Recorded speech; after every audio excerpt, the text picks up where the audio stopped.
এই যে বন্ধুরা 5 রকমের ভাজা হয়ে গেল। বেগুন ভাজা, মিষ্টি আলু, কাঁচা কলা, কোয়াশ আর মিষ্টি কুমড়া।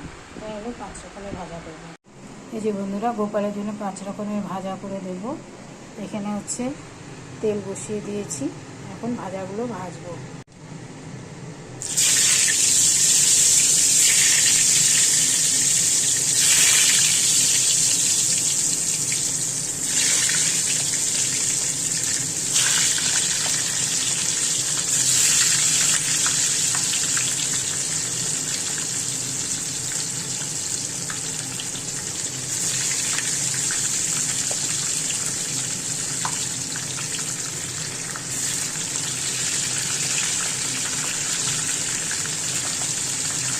বেগুন ভাজাগুলো হয়ে এসছে, এখন নামাবো।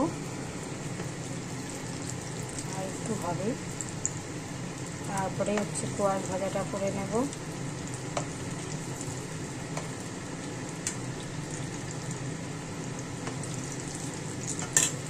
বেগুন ভাজাগুলো হয়ে গেল বন্ধুরা, কোয়াশ ভাজাটা বসিয়ে দিয়েছি। কোয়াশ ভাজাগুলো আমার হয়ে গেল। এখন কাঁচা কলাগুলো ভেজে নেব।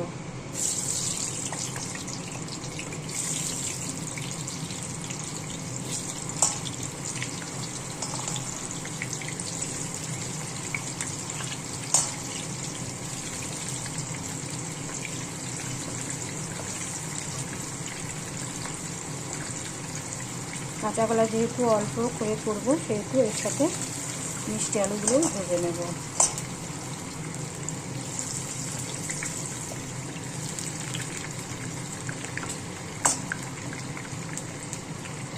এই যে কাঁচা কলা আর মিষ্টি আলু ভাজা হয়ে এখন মিষ্টি কুমড়াগুলো ভাজবো। মিষ্টি কুমড়া ভাজাগুলো হয়ে গেল।